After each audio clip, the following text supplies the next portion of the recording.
Hi there, here's Ines again. It was quite a long day at the 16th Aesthetic and Anti-Aging Medicine World Congress here in Monaco. And a lot of things were going on. So this morning I said that I was particularly interested in how different countries see anti-aging, what practice they use, particularly Russia and Germany. So, but I didn't find in those sessions nothing that was very specific or very different to those countries.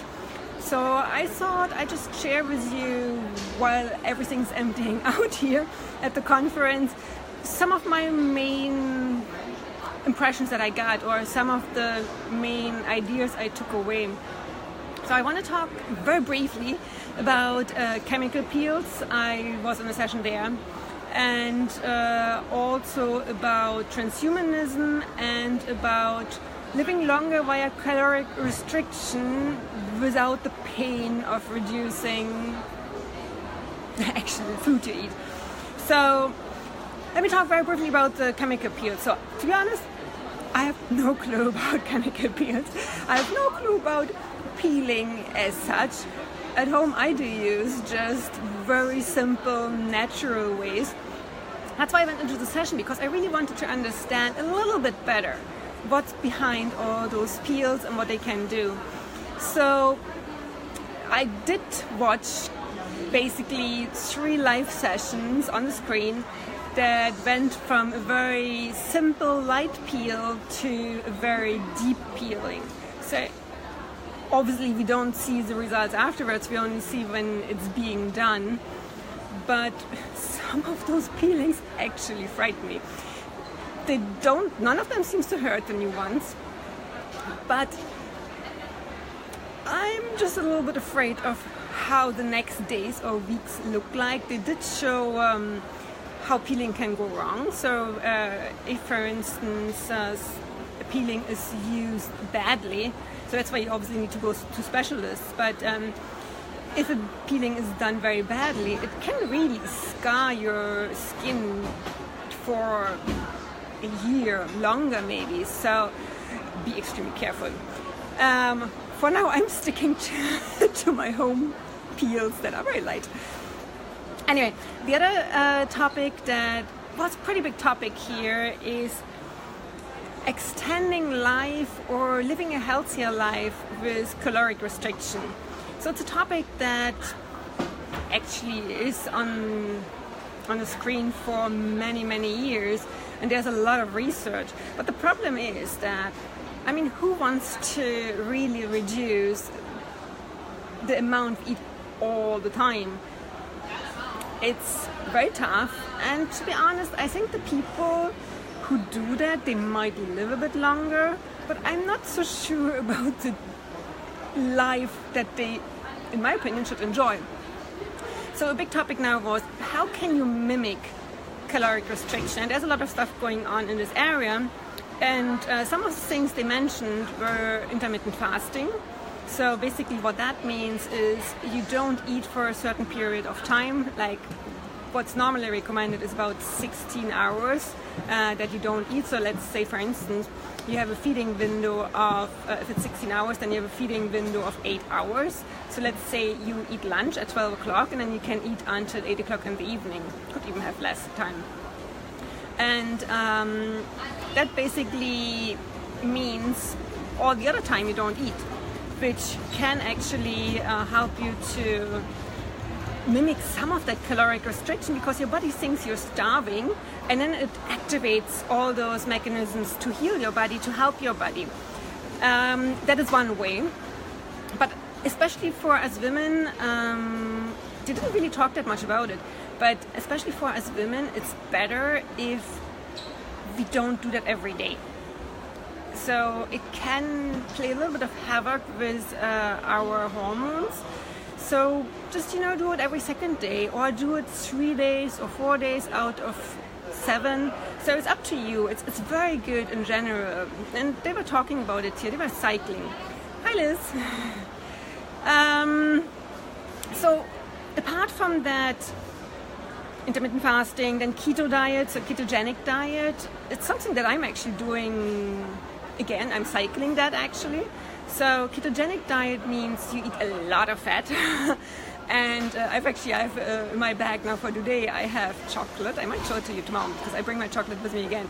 Because to be honest, it keeps me full. It's so delicious and it keeps me full. And my body doesn't really need anything else. So fat, some proteins, not too much because that's not so good for the body either. And it turns it actually into glucose, so it turns it into the sugar that you don't really want. So the ketogenic diet is a very low carb diet, and normally we talk in the ketogenic diet about 20 to 50 grams a day. So that's not an awful lot. And again, for us women, I think it's really, really important, especially there, to cycle that, because it can really, really play havoc with your hormones. And an additional thing that they were talking about today is polyphenols. So they tend to seemingly have some similar effect to starving yourself, to caloric restriction. They specifically mentioned olive oils. So the Mediterranean diet is something that is good for us. So just, if you're doing it already, keep doing it. And resveratrol. So you've often probably heard people about drinking red wine.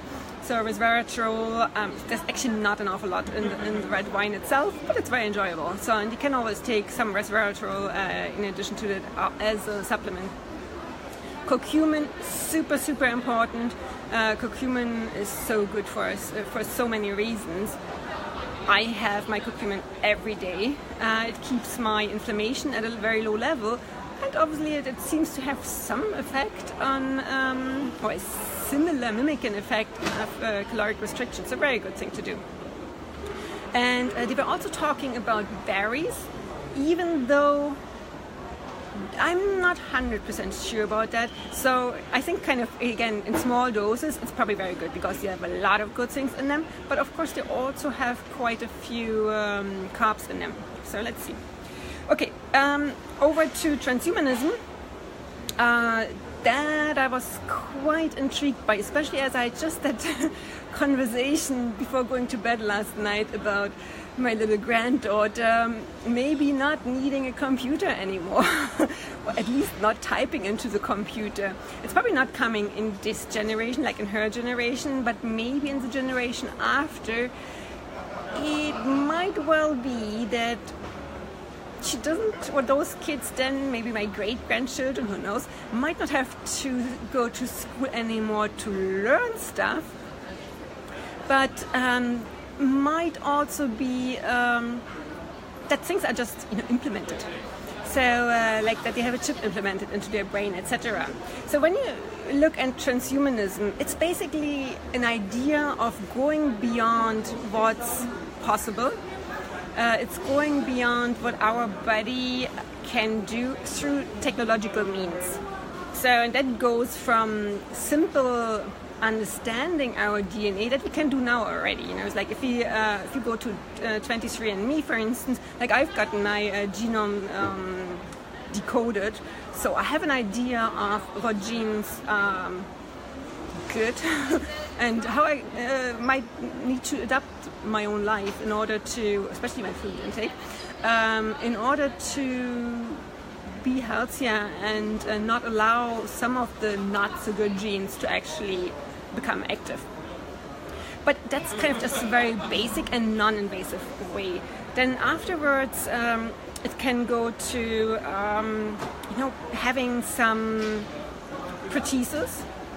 So again, that's something that is non-invasive at the moment. Like for instance, just as an example, my friend Sabine, who had to go through leg amputation, like she has a great prosthesis now, and she will probably be able to run and do things much better with it than we are with two normal legs. So those things are getting enhanced all the time. And who knows? One day we might be asking ourselves, why don't we have those prostheses? They are amazing. I want some as well. Who knows? But it's part of transhumanism as well. And then kind of it goes further and further and further. It's like it is also about changing your DNA. So CRISPR technology, kind of, it's there for quite a few years. Well, for a few years, maybe, I'm not sure, 10 years or something like that. But you can actually change, and things come in there like designer babies. Not sure if this is a good idea or not. That's a philosophical question rather than a medical or technical question, because it's possible.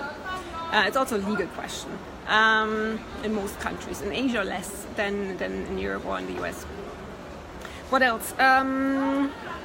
Oh yeah, and then it comes, actually transhumanism can really go far, far, far, where chips are, for instance, implanted in our brain, as an example, so that you can upload whatever's on your mind, like in your head, all your knowledge.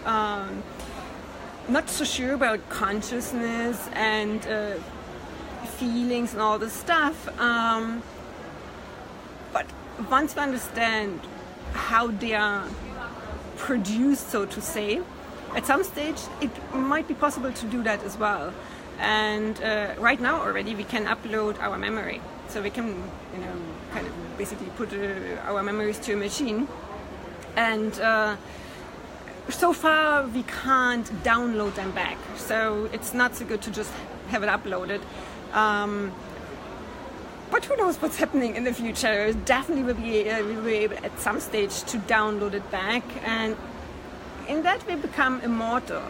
And Ray Kurzweil actually said a while ago already that he's a transhumanist. So he said that, for instance, in 2000 or by 2045, transhumanism is a fact of life. So we all have something in our life that, or in our bodies, in our lives, that really goes far beyond what we can imagine right now.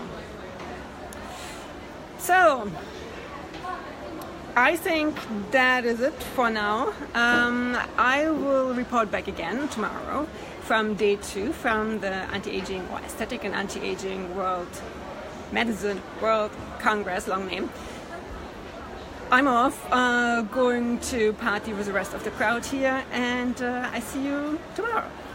And do leave me some questions, messages. If there's something that you want me to look at or explore further, let me know. So, see you tomorrow. Bye.